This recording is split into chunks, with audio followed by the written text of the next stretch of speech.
जलप्रेत भाग 2। हमारे गांव में सब अच्छा था, सिर्फ एक इस भैंस के जिससे कोई और कभी छुटकारा न था। एक दिन एक लड़की किसी और गांव से अपनी रिश्तेदारी में आई थी। वह रोज उधर से ही निकलकर गांव घूमने जाती, अपने हम उम्र और बच्चों के साथ। कभी कभी भैंसों को नहलाने या बैलों को पानी पिलाने भी ले जाते थे, तो वो भी साथ होती। उसे इस भय के बारे में कुछ पता नहीं था। बड़ी ही सुंदर सी लड़की थी। अधिकतर गांव के लड़के बहाने से उससे बात करने की कोशिश करते रहते, पर वह काफी शर्मीली सी थी, तो बात ज्यादा आगे बढ़ नहीं पाती थी। एक दिन वो अकेले ही घर से निकली। दूसरे टोले की दुकान से कोई सामान लाना था और कोई बच्चा घर में नहीं था, तो घर की महिला ने उसे ही भेज दिया। 11 बजे का समय होगा जब वो गई। जब वो 1 घंटे तक नहीं आई, तो घबरा कर घर वाले उसे ढूंढने निकले। देखा तो तालाब के किनारे बेहोश पड़ी थी। उनके तो हाथ पैर फूल गए। वहां खड़े लोगों से पूछा तो पता चला कि पानी में चलती चली जा रही थी। उसे देखकर लोगों ने आवाज दी, तब भी नहीं रुकी। तब उन लोगों ने तालाब में कूदकर उसे पकड़ा और बाहर निकाला। चेक करने पर पता चला कि वह बेहोश है। उसके पेट से पानी निकालकर उसे घर उठा लाए। 1 घंटे बाद होश आया तो छूटते ही उसने कहा, वो फूल कहाँ है? फूल? कौन सा फूल? उसकी मौसी जिसके घर वो आई थी उसने पूछा। अरे, वो बड़ा सा कमल का फूल जो उस तालाब में खिला था। मैं उसे तोड़ने गई तो वो पीछे पीछे होता जा रहा था, उस लड़की ने उत्तर दिया। मौसी ने सिर पीटते हुए गुस्से से कहा, तुझे सामान लेने भेजा था या फूल तोड़ने? बता तो। पर मौसी, वह लड़की हकलाने लगी। बाकी सब तमाशबीन बने खड़े थे। सबको कह दिया था मौसी ने कि उसे तालाब को लेकर कुछ ना कहें, वरना उसे सदमा लग सकता है। पर कुछ नहीं, तुम पानी में गिर पड़ी थी। डूब जाती तो तुम्हारे माँ बाप को मैं क्या जवाब देती? मौसी ने गुस्सा दिखाया। अब लड़की कुछ ना बोली और मौसी ने तय कर लिया था। तुरंत पड़ोसी की गाड़ी ली और उसे उसके घर छोड़ने निकल पड़ी। लड़की समझ रही थी उसकी जरा सी गलती की इतनी बड़ी सजा कि उसे तुरंत रवाना कर दिया, पर उस बेचारी को पता भी नहीं था कि कितने भयानक खतरे से निकली थी वो। दिन का समय था, शायद इसीलिए जान बच गई। उसने घर पहुंचकर उसकी मौसी से उसके घर पहुंचकर उसकी मौसी ने उसकी माँ को सब बता दिया और ये भी कहा, कुछ दिन निगरानी रखना। वैसे तो हनुमान जी का तिलक लगा दिया था इसे, कुछ प्रसाद भी खिलाया था, पर फिर भी ध्यान रखना और इसको बताना भी मत कुछ। माँ पहले तो नाराज हुई, फिर अपनी बहन की बात मान ली। इधर सब गांव वाले परेशान हो गए थे, पर कोई उपाय ना था। फिर से सबको सतर्क रहने की नसीहत दी गई। जो लोग उसे पूजते थे उन्होंने उसकी पूजा की, ताकि कोई और प्राण हानि ना हो। जहां इंसान का बस नहीं चलता, वहां वह प्रार्थना और पूजा का सहारा लेता है। बहुत दिनों तो कोई घटना नहीं घटी। मेरे पड़ोस में एक दीदी रहती थी, उनका नाम मीना था। गांव की दूसरी लड़कियों के मुकाबले वो ज्यादा सुंदर और सुघड़ थी। लड़कियां उनसे ईर्ष्या करती और लड़के उन जैसी पत्नी पाने की ख्वाहिश। गांव का कोई भी लड़का गांव की किसी लड़की को गलत नजर से नहीं देख सकता, ये अघोषित नियम है। गांव की हर लड़की को बहन की नजर से ही देखना है और समझना है। इसलिए गांव की लड़कियों को किसी सुहदे का डर भी नहीं होता, क्योंकि सब भाई ही लगते थे। गांव में कुछ लड़कियां सुंदर नहीं थी। सुंदरता एक गुण है जो स्त्रियों के लिए बहुत जरूरी माना जाता है। सुंदर लड़कियों की शादी जल्दी हो जाती है, जबकि साधारण रंग रूप की लड़की की शादी तय ही नहीं हो पाती। जब तक देखने का चलन नहीं था, तब तक तो बिचौलिए रिश्ता करवाते थे। जैसा वह कहते थे वैसा सब मान लेते थे और विवाह हो जाते थे। पर जब से लड़की देखने का चलन शुरू हुआ, तब से लड़की वालों की मुसीबत हो गई। अगर लड़की सुंदर नहीं है तो लड़के वाले मुंह पर मना कर जाते। और लड़की वालों की बेइज्जती हो जाती। उसका भी एक तरीका निकाला गया। जब लड़के वाले देखने आते तो किसी सुंदर लड़की को दिखा दिया जाता अपनी बेटी की जगह। फिर शादी पक्की हो जाती। शादी में अपनी बेटी की शादी कर देते। बाद में लड़के वाले गुस्सा करते, पर फिर कुछ होता नहीं। शादी तोड़ना आसान थोड़ी ही होता है। इतना खर्चा और समाज में बेइज्जती का डर उन्हें खामोश कर देता। कुछ समय तक बहू का तिरस्कार भी करते, पर एक बार जब संतान हो जाती तो सब ठीक हो जाता। ऐसे ही एक बार रघुराज जी की बेटी की शादी की बात चली तो सब चिंतित हो उठे, क्योंकि उनकी बेटी साधारण रंग रूप की ही नहीं, पगली सी भी थी। कायदे से तो उन्हें शादी करनी ही नहीं चाहिए थी, पर गांव का माहौल ऐसा है कि जवान बेटी घर में नहीं रहनी चाहिए। उन्होंने भी वही तरीका निकाला। उन्होंने मीना को बुला लिया, यह कहकर कि उनकी बेटी को सजाना संवारना है और लड़की के साथ सहेली भी होनी चाहिए। जब मीना दीदी गई तो उनको ही तैयार करके लड़के वालों को दिखा दिया, अपनी बेटी बताकर। सुंदर तो वह थी ही, पसंद आ गई। शादी तय हो गई। घर आकर यह बात मीना दीदी ने अपनी माँ को बताई तो उन्होंने इसे गुप्त रखने को कहा और बोली, अगर लड़के वालों को पता चल गया तो उसका रिश्ता टूट जाएगा, जो अच्छा नहीं होगा।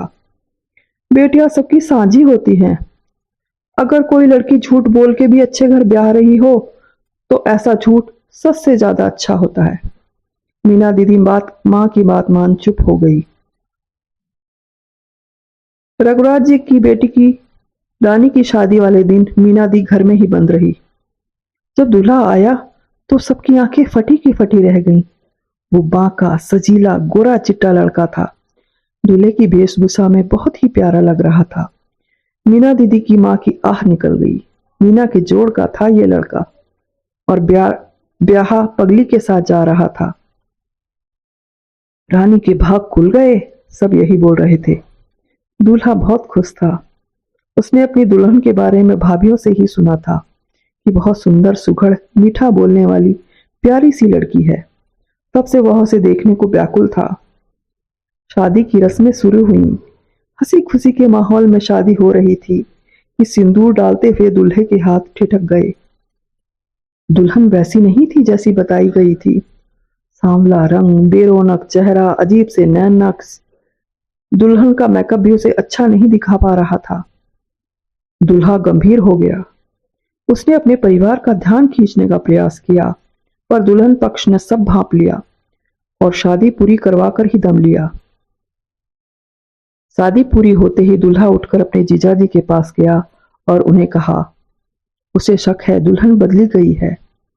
ये वो नहीं है जिसे उनके परिवार की महिलाएं देखकर गई थी। जीजाजी ने तुरंत ये बात अपने ससुर जी यानी दूल्हे के पिता को बताई। वह भी हतप्रभ रह गए। उनके इकलौते बेटे की शादी थी। उन्होंने बहुत खर्चा किया था। अपनी इकलौती बहू के लिए महंगे कपड़े और गहने बनवाए बड़े चाव से, और इतना बड़ा धोखा। उन्होंने अपने समधी से पूछा। वह साफ मुकर गए। फिर दुल्हन को सबके बीच बुला के दिखाया गया तो बात साफ हो गई कि लड़की वालों के साथ धोखा हुआ है। उन्होंने बहू को ले जाने से इनकार कर दिया और शादी तोड़ने की बात की। गांव में पंचायत बैठी और दूल्हे पक्ष पर दुल्हन की विदाई का दबाव बनाया गया। दूल्हा राजी ना हुआ तो सारे गहने कपड़े लड़की वालों ने हजम कर लिए और उनके साथ मारपीट भी की। लड़के वालों का धन भी गया और इज्जत भी। वह दुखी मन से बद्दुआ देते हुए लौटने लगे। जब सब बस में सवार होने लगे तो ध्यान गया कि दूल्हा वहां कहीं नहीं था। उन्होंने उसे ढूंढना शुरू किया, पर उसका कोई पता न चला। उनको आशंका हुई, कहीं लड़की पक्ष वालों ने तो नहीं पकड़ के बंधक बना लिया। तो उन्होंने थाने में रिपोर्ट दर्ज करा दी। पुलिस ने भी ढूंढा, पर वह ना मिला। तीसरे दिन उसकी लाश तालाब में तैरती पाई गई। कौन जाने वह खुद कूदा या किसी ने उसे पानी में ढकेल दिया। लड़के वालों के दुख का कोई अंत न था। उन्होंने दुखी हृदय से श्राप दिया, जो इसका कारण होगा वह भुगतेगा। रानी को दुख हुआ या नहीं ये कौन जाने, पर उसका परिवार खुश था। शादी हुई और विधवा भी हो गई। बेटी पर रहेगी हमारे ही घर। वैसे भी पगली का दूसरे घर गुजारा मुश्किल था। उस पर तमाम जेवरात और कपड़े भी मिल गए। आगे काम आएंगे, ये उनके लिए घाटे का सौदा न था। मीना और उसकी मां को भी इससे गहरा दुख हुआ, पर उन्होंने प्रत्यक्ष रूप से कुछ नहीं कहा। पर मीना के भाग्य पर दुर्भाग्य की छाया पड़ चुकी थी। 2 साल बाद मीना दी का ब्याह एक संपन्न परिवार में हुआ। सुयोग्य घर वर पाकर मीना दी फूली न समाती थी। उनके पांव जमीन पर नहीं पड़ते थे। शादी के बाद पहली बार मीना दी मायके लौटी अपने भाई के साथ। कुछ दिनों बाद उनका नया नवेला माँ का पति विदा कराने अपने छोटे भाई के साथ आया। कुछ दिन ससुराल में खातिर के लिए रोक लिया गया। दिन भर साली सलहजों से घिरा रहता। कभी सालों के साथ खेत पर निकल जाता, वहीं बैठक जमती घंटों तक। एक दिन उसका साला बैलों को पानी पिलाने तालाब ले जा रहा था। वो भी साथ चला गया। वो किनारे बैठकर बात कर रहा था। बैल दिन भर खेतों में काम करके आए थे तो थक गए थे। उसका साला धीरे धीरे पानी डालकर उन्हें साफ भी कर रहा था। अचानक चुप्पी छा गई तो उसके साले का ध्यान टूटा। उसने देखा उसके जीजाजी वहां कहीं नहीं थे। उसने आवाज लगाई पर कोई जवाब ना मिला। उसने चारों ओर देखा, कहीं कोई हलचल न थी। उसको लगा वह घर चले गए होंगे, तो थोड़ी देर बाद वह घर लौटा। उसकी मां ने पूछा, तेरे जीजाजी कहाँ हैं? वह घबरा गया और बोला, क्या वो घर नहीं लौटे? नहीं तो तेरे ही साथ गए थे ना, कहाँ छोड़ आया? मां गुस्से से चिल्लाई। मेरे सामने ही तालाब के किनारे बैठे थे, अचानक कहीं गायब हो गए। मुझे लगा घर लौट गए होंगे, बेटे ने घबरा के जवाब दिया। अरे ढूंढो, तुरंत नई जगह है, सबको बुला लो, सब मिलके ढूंढो, जल्दी करो, मां ने आदेशात्मक स्वर में कहा। बेटा सिर हिलाता हुआ निकल गया। जाते जाते आवाज लगाकर अपने दोस्तों को बुला लिया। मीना दीदी के बाकी भाई बहन भी खोज में लग गए। मीना दी का चेहरा सफेद पड़ गया। उनके दिल को चैन न था। सब जगह ढूंढा गया। तालाब के चारों ओर भी चक्कर लगा के देख लिया, कहीं कोई सुराग न मिला। सब थक हार कर बैठ गए। दूल्हे के छोटे भाई ने अपने घर खबर भिजवा दी। रात भर किसी को नींद न आई। मीना दीदी को बैठे बैठे झपकी लग गई तो उन्हें अपने पति सपने में दिखे। वह उन्हें पुकार रहे थे, कह रहे थे कि वह पानी के अंदर रेत में धंसे हैं और निकल नहीं पा रहे, किसी ने उन्हें जकड़ रखा है। उनकी दयनीय दशा देख मीना दी चीख उठी। उनकी नींद टूट गई। उन्होंने अपना स्वप्न अपनी मां को सुनाया। मां ने उन्हें शांत किया और कहा, यह सिर्फ सपना है जो कि चिंता की वजह से आया है। मीना को तो उन्होंने ढांढस दे दिया था, पर उनके मन में तेज हलचल थी। किसी तरह सुबह हुई, फिर से खोजा गया। तब तक दूल्हे के पिता और रिश्तेदार भी आ गए थे। उन्होंने तालाब में जाल डलवाया।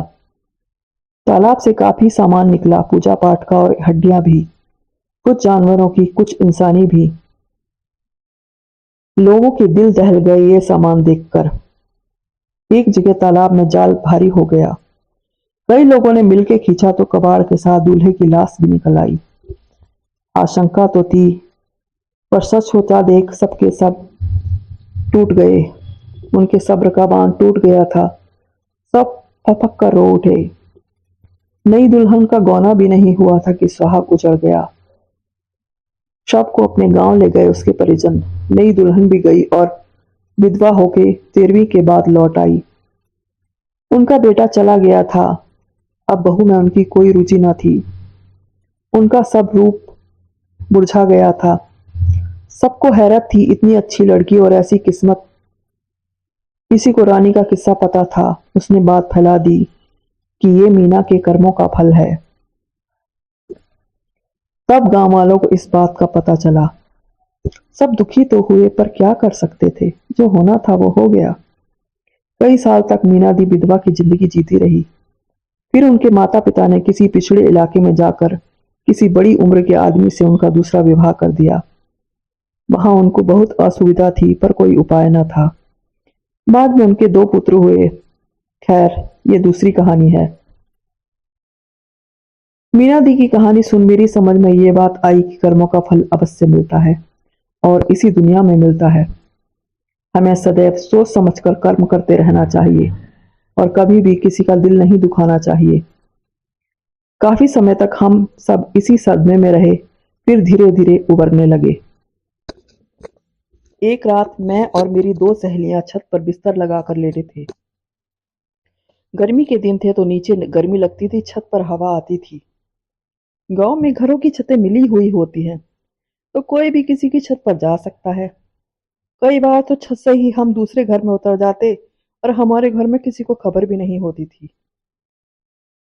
हम बातें कर रहे थे, धीरे धीरे अचानक एक छत पर एक साया दिखा जो चुपके चुपके चल रहा था। उसने एक गठरी सी अपनी छाती से बांध रखी थी। मुझे वो सही नहीं लगा। वो चोरों की तरह चारों ओर देख रहा था। मैंने अपनी सहेलियों को बताया। हम तीनों उसे देखने लगे। उसने किसी घर में से एक सीढ़ी ऊपर खींच ली और दूसरी ओर नीचे डाल दी और नीचे उतरने लगा। तभी शायद गठरी पर दबाव पड़ा और अचानक एक बच्चे के रोने का स्वर गूंजने लगा। हम तीनों सन्न रह गए। ये तो बच्चा चोर है। फिर हमने जोर जोर से चोर चोर चिल्लाना शुरू कर दिया। हमारी आवाज सुन के घर वाले जाग गए। वो व्यक्ति भी जल्दी जल्दी नीचे उतरने लगा। हमने चिल्लाकर बच्चा चोर के बारे में सबको बताया और उसके पीछे भागे। उसी छत पर उसी सीढ़ी से हम तीनों भी एक एक कर नीचे उतरने लगे। मैंने देखा वह चोर रास्ते पर भागा जा रहा था। तब तक सब अपने घरों से निकल आए थे। जब चोर ने देखा वह पकड़ा जाएगा तो बच्चे को लेकर तालाब में घुस गया। हम सब तालाब के किनारे पहुंचे। वह पानी में थोड़ा अंदर जाकर खड़ा हो गया। उसने जो कपड़ा ओढ़ रखा था वो गिर चुका था। अब सबने देखा वह एक औरत थी। अरे, ये तो रामरती है। इसके पति और बच्चों की मौत हो चुकी है, अकेली ही रहती है। तभी चोर बन गई, भीड़ में से कोई बोला। उसकी गठरी में बच्चा है, कोई सामान नहीं, हमने खुद देखा है। मैंने जल्दी जल्दी बताया। क्या? बच्चा? किसका बच्चा? उसके तो कोई बच्चा नहीं रहा, एक काका ने बोला। पता नहीं, खुद देख लीजिए। इतना कहकर मैंने रामरती की ओर ध्यान दिया। वह सीधी खड़ी थी। उसके दोनों हाथ नमस्कार की मुद्रा में ऊपर उठे थे। शायद वह कोई मंत्र पढ़ रही थी या किसी का आह्वान कर रही थी। हे भगवान, ये तो पूजा कर रही है शायद, सीमा भाभी ने बोला। भीड़ जो उत्तेजित थी अब भयाक्रांत होने लगी थी। तालाब में पूजा का अर्थ सबको पता था। तभी अचानक एक बहू दौड़ी आई कि उसका बच्चा उसके पास सोया था, गुम हो गया। सब जगह देख लिया पर नहीं मिला। गोदी का बच्चा है, खुद तो कहीं जा नहीं सकता। अब सब समझ गए थे कि रामरती के पास किसका बच्चा है। एक बूढ़ी काकी ने रामरती को आवाज दी कि वह बच्चा वापस कर दे, पर उसने ना सुना। वह तालाब में फूल, सुगंधित द्रव्य, मिठाई सब डालने लगी। अब पता चल चुका था कि क्या होगा। रामरती ने बच्चे को गठरी से निकाल लिया। वह रोने लगा। अब बच्चे की मां को पता चला कि उसका बच्चा कहाँ है। वह सीधे पानी में उतर गई। उसका साहस देख मेरे मन में भी उसकी सहायता की बात आई। मैंने अपनी सहेलियों से कहा कि वह उसका ध्यान बटाएं और मैं दूसरी ओर से उससे बच्चा छीन लूंगी। यह रिस्क की बात थी, पर कोई और भी उस बेचारी माँ और बच्चे के लिए पानी में उतर ही नहीं रहा था। मेरी सहेलियां शोर मचाकर उसका ध्यान भटकाने लगी। जब बाकी लोगों ने यह देखा तो वो भी शोर मचाने लगे। एक तरफ से बच्चे की माँ पानी में आगे बढ़ रही थी, साइड से मैं भी। मुझे तैरना आता था तो डरने की बात न थी। अपनी पूजा खत्म कर जैसे ही रामरती बच्चे को पानी में डालने लगी, मैंने उसे पीछे से पकड़ लिया। बच्चे की माँ ने रामरती से बच्चे को छीन लिया और वापस भागने लगी बाहर की ओर। अपनी पूजा विफल होते देख रामरती खूंखार हो उठी। उसने मेरे हाथ में काट लिया और खुद को छुड़ा लिया। फिर उसने मुझे एक धक्का दे दिया। मैं लड़खड़ा गई। मैंने देखा कि बच्चे की माँ उसे लेकर तालाब से बाहर निकल चुकी है। इससे मुझे संतुष्टि मिली। मैं भी बाहर की ओर बढ़ने लगी, पर तब तक और रामप्रति ने मंत्र पढ़ते हुए सिंदूर मेरे ऊपर छिड़क दिया था और जोर से अट्टहास करके हंस पड़ी। बलि मिलेगी, जरूर मिलेगी।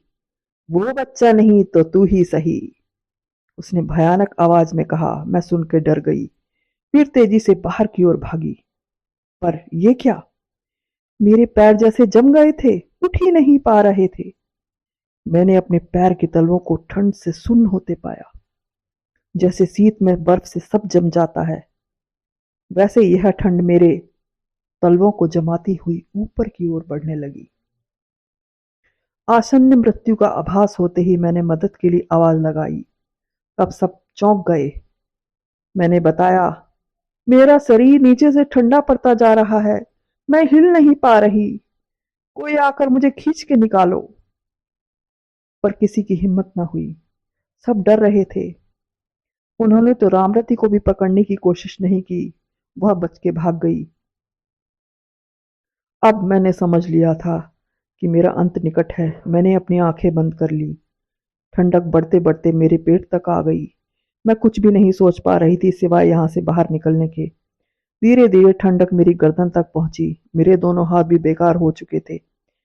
मैं अपने चेहरे पर किसी की सांसें महसूस कर रही थी। शायद वो जल प्रेत मेरे बिल्कुल पास था। उसकी गर्म और बदबूदार सांसें मेरे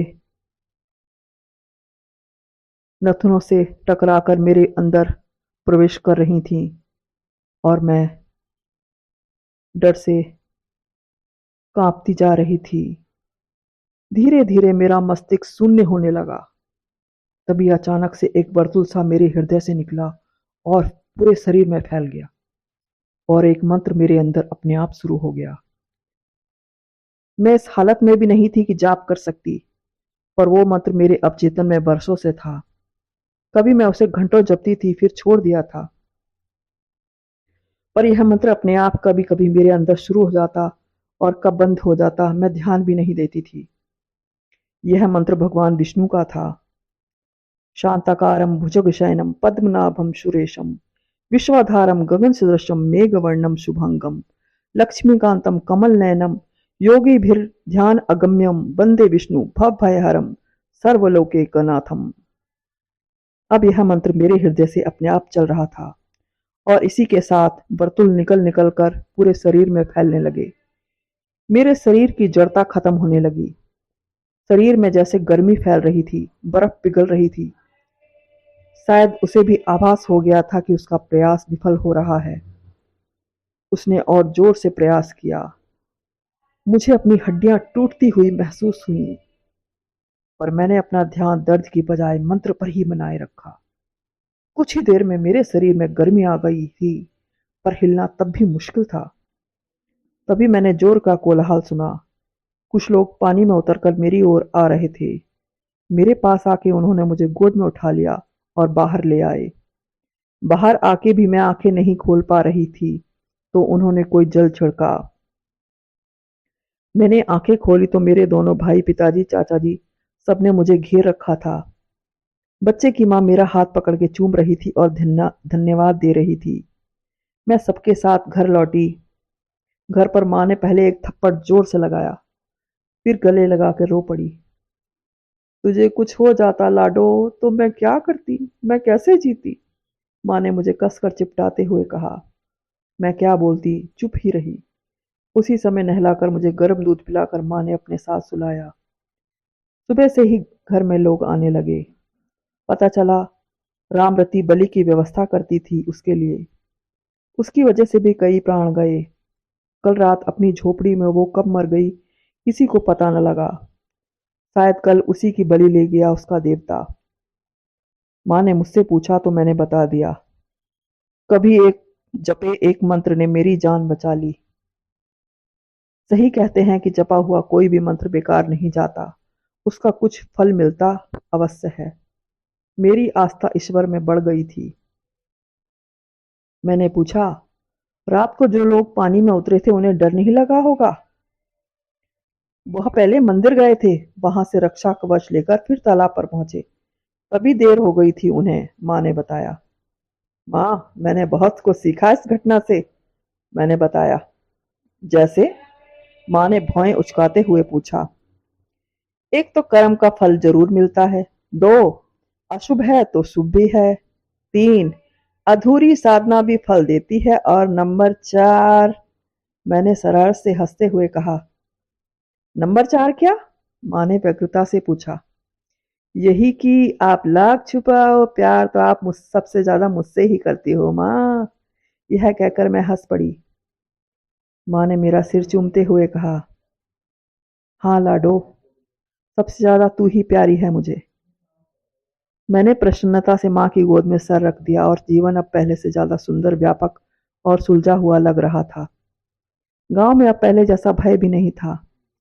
मेरे साथ हुई घटना के बाद गांव वाले समझ गए थे कि ईश्वर मदद करता है। हर घटना बुरी शक्ति की वजह से नहीं होती। कुछ घटनाओं के पीछे बुरे कर्मों, असावधानी या परिस्थितियों का भी हाथ होता है। हर डूबने वाला प्रेत की वजह से नहीं डूबता। कुछ लोग दलदल की वजह से, रेत की वजह से, पानी में उगी लताओं में फंसने की वजह से, या पानी में बनने वाले भंवर की वजह से, या फिसल कर गिर जाने की वजह से भी डूबकर मर जाते हैं। गांव में एक सकारात्मक वातावरण बनने लगा था, और यह मेरे लिए प्रसन्नता की बात हुई थी। यह कहानी यहीं समाप्त होती है। धन्यवाद।